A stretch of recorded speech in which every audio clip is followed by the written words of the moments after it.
अस्सलाम वालेकुम, मैं हूं Bilal Hasan Bright Height consultant से। और आज हम आपके लिए जापान की इंफॉर्मेशन लेकर हाजिर हुए हैं। जापान जो अभी रिसेंटली कल एम्बेसी ने उनके ओपन कर दी हैं।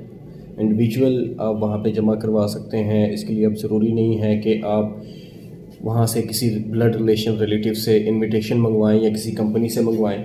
अब उन्होंने थोड़ी जो पहले वाली सख्तियाँ थी उनमें थोड़ी कमी की है, चूँकि ये बंद था पिछले 2 साल से।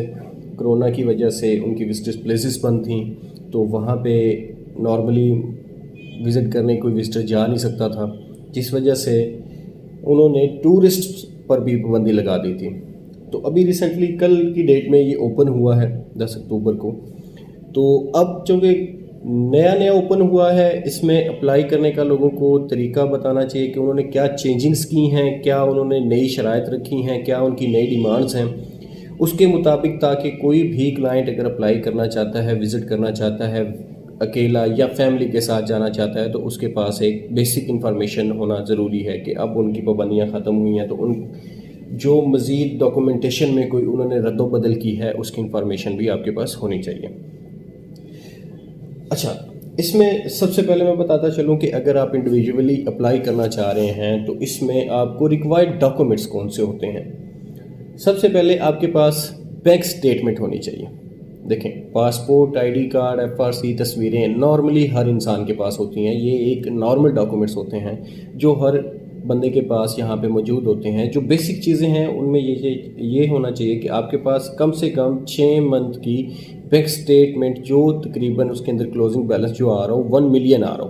1 मिलियन मतलब 10 लाख तक क्लोजिंग बैलेंस उसके अंदर पड़ा हुआ हो। उसके अलावा 6 महीने के अंदर आपने उस अकाउंट को बाकायदा यूज़ भी किया हो। ये नहीं कि आप बस 6 महीने पहले ओपन हुआ है अकाउंट, आपने आज जाके उसके अंदर 10 लाख रुपए रखवा दिए तो चलें जी मैं वीज़ा सबमिट करवा देता हूँ तो आपका वीज़ा लग जाएगा। ऐसा नहीं है।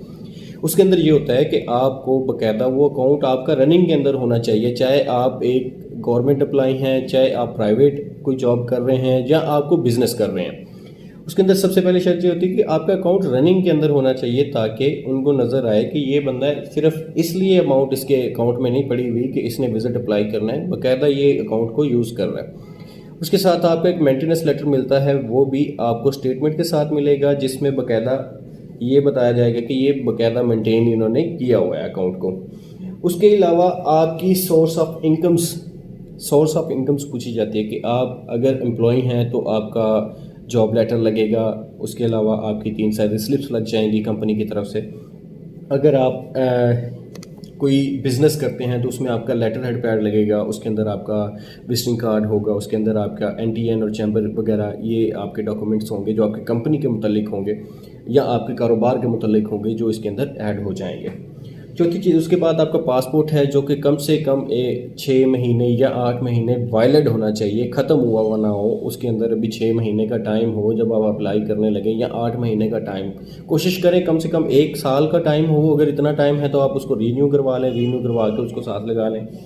उसके अलावा आपके आईडी कार्ड है। आईडी कार्ड आपके बेसिक एक जो हर इंसान के पास है, पाकिस्तान के अंदर हर बंदे के पास है, जो जिस कंट्री का नेशनल हो उसके पास एक आइडेंटिटी कार्ड होता है, तो वो है आपका। उसके अलावा आपकी एफआरसी चाहिए होती है, जो आपका फैमिली ट्री होता है। फैमिली ट्री मतलब आपका फैमिली रजिस्ट्रेशन डाटा होता है, जो आपको नादरा से मिलता है, जिसकी 1000 रुपये फ़ीस है। आपके फैमिली मेम्बर्स जाते हैं या उनके आईडी कार्ड्स आपने लेकर जाने होते हैं नादरा के ऑफिस में, वहाँ से आपको वो मिलेगा। 1000 रुपये आपको वहाँ पे उसकी फ़ीस पे करनी पड़ेगी और वो आपको मिल जाएगा। उसकी कॉपी आपने अच्छी सी ले लेनी है या ओरिजिनल लगा लेना है। उसके अलावा अगर आप शादीशुदा हैं, सपोज़ आप शादीशुदा हैं, तो उसके साथ आपको एमआरसी लगानी है। एमआरसी मैरिज रजिस्ट्रेशन सर्टिफिकेट है।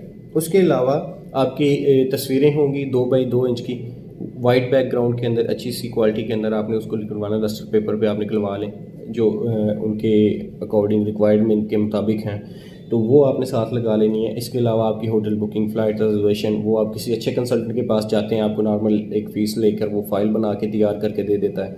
आपने वो फ़ाइल ले लेनी है, फ़ाइल बना के आपने एम्बेसी को ईमेल करनी है, या थ्रू ईमेल आप कंसल्टेंट को ही कहते हैं कि हमें ईमेल सेंड करके हमें डेट भी कंफर्म करवा दें सबमिशन की।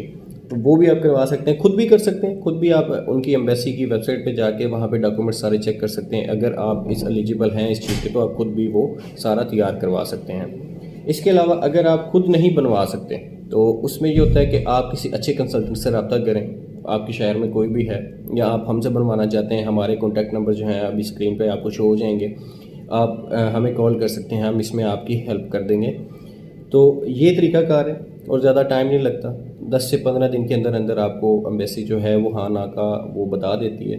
ابھی ریسنٹلی اوپن ہوا ہے تو کافی زیادہ چانسز ہیں ویزا لگنے کے، کیونکہ ابھی ان کو ٹورسٹ بھی چاہیے، اور ابھی میرے خیال سے 100% انشاءاللہ جو ہے وہ سکسیس ریشو ہوگی۔ اگر آپ ہم سے کرواتے ہیں، ہمارے پاس فیسلٹی ہے، آپ ہمیں کال کریں ہمارے دیے گئے نمبرز پہ، ہم آپ کو فیسیلیٹیٹ کریں گے۔ بہت شکریہ، تھینک یو سو